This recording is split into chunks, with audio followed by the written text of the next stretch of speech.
Untuk penjelasan kali ini, saya akan menjelaskan subbab 2 mengenai unsur. Apa itu unsur? Unsur secara kimia adalah zat tunggal yang secara kimia tidak bisa dibagi-bagi lagi. Ya, unsur sendiri, penulisannya memiliki lambang unsur. Lambang unsur bisa didapatkan dari nama latinnya.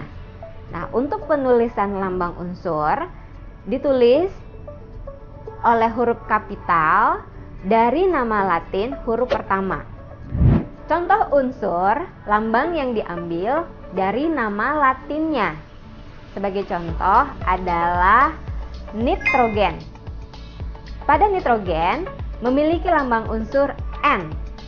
Ketika ada unsur yang memiliki huruf sama depannya, maka diambillah huruf kedua. Contohnya natrium. Pada nitrogen kita sudah mengambil huruf N untuk simbol si nitrogen sendiri. Nah, ketika natrium kita tidak bisa menggunakan huruf N lagi. Hanya N saja, tidak bisa. Karena nanti akan sama dengan nitrogen. Ketika unsur natrium, berarti kita akan mengambil huruf pertama dengan huruf kedua pada nama Latin dari natrium.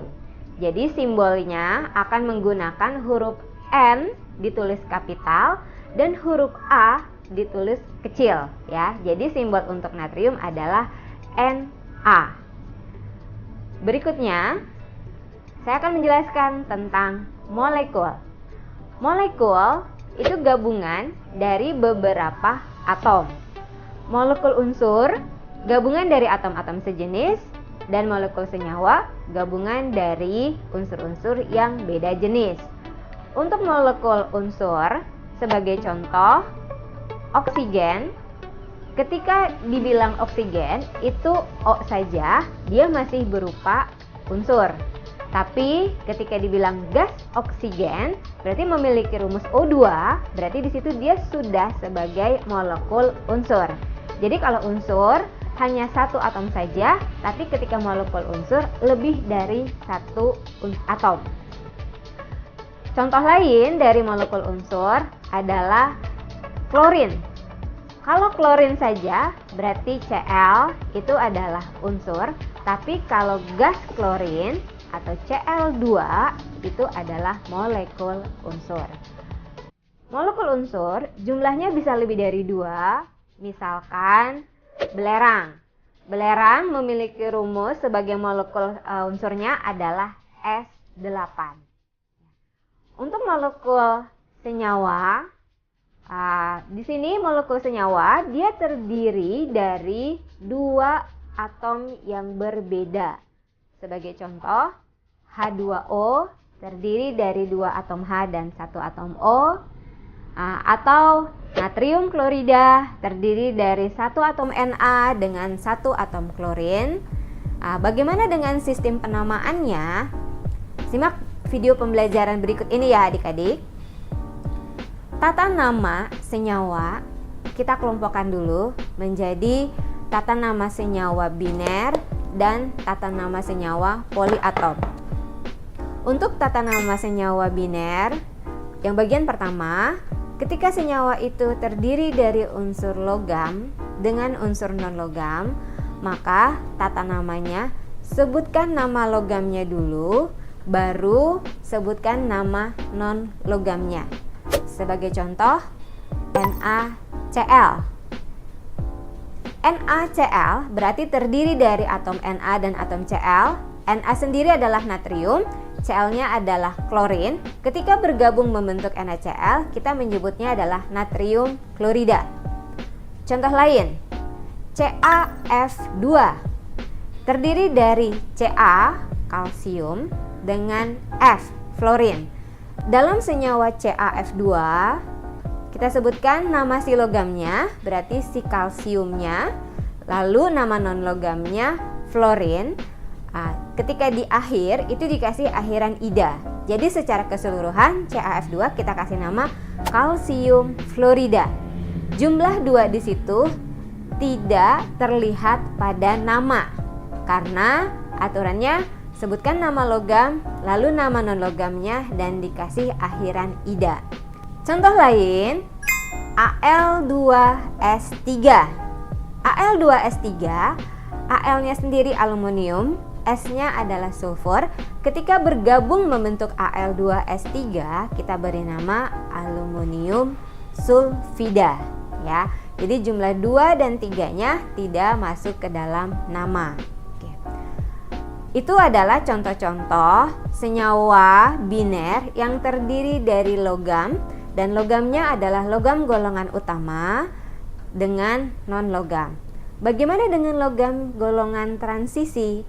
Nah, untuk logam golongan transisi, setelah nama logamnya, sebutkan angka bilangan oksidasinya dan ditulis menggunakan huruf Romawi. Sebagai contoh, AuCl3. Au adalah emas, Cl adalah klorin. Ketika membentuk AuCl3, berarti namanya adalah emas 3 klorida. 3 itu diperoleh dari bilangan oksidasi si Au-nya atau bilangan oksidasi dari emasnya. Contoh lain, HgO. Hg adalah raksa, O itu adalah oksigen. Pada HgO, bilangan oksidasi raksanya adalah 2. Sehingga pada senyawa HgO, kita beri nama raksa 2 oksida. Baik adik-adik, tadi adalah tata nama biner yang terdiri dari logam dengan non-logam. Tata nama berikutnya, tata nama senyawa yang terdiri dari non-logam dengan non-logam. Pada senyawa ini, cara penamaannya, sebutkan jumlah non-logam yang pertama, lalu sebutkan nama non-logamnya, lalu sebutkan lagi jumlah non-logam yang kedua, lalu nama non-logam yang kedua, dan dikasih akhiran ida. Nah, untuk jumlah sendiri penyebutannya, ketika atom itu berjumlah 1, kita sebut mono, 2 di, 3 tri, 4 tetra, 5 penta, 6 heksa, 7 hepta, 8 okta, 9 nona, 10 deka. Sebagai contoh, N2O3. Kita kasih nama, N-nya ada 2, berarti jumlahnya 2, kita sebut di. N sendiri adalah nitrogen.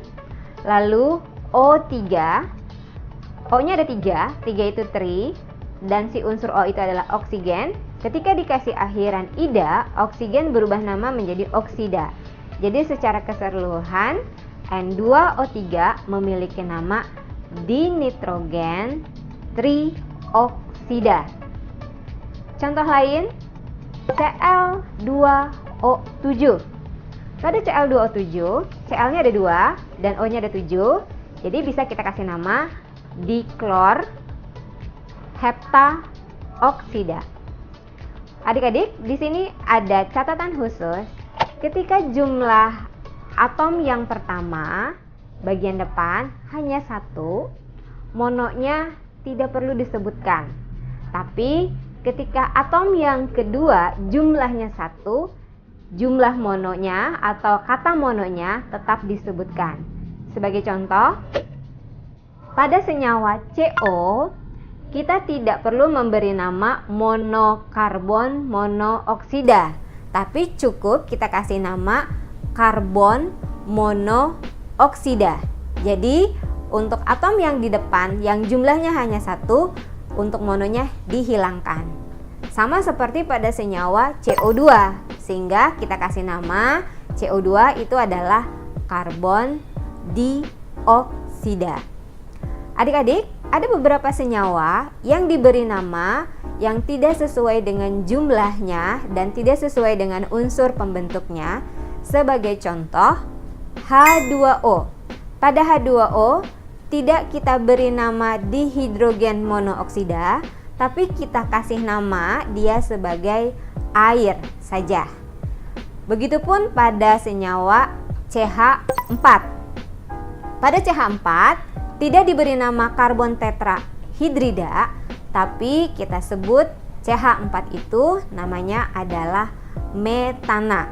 Dan satu lagi, contoh senyawa yang namanya tidak sesuai dengan rumusnya adalah NH3. Pada NH3 kita menyebutnya amonia. Baik adik-adik, begitulah tata nama untuk senyawa biner. Yang pertama tadi terdiri dari logam dengan non-logam, dan yang keduanya terdiri dari non-logam dengan non-logam. Semoga video pembelajaran kali ini bisa bermanfaat. Terima kasih dan Assalamualaikum warahmatullahi wabarakatuh.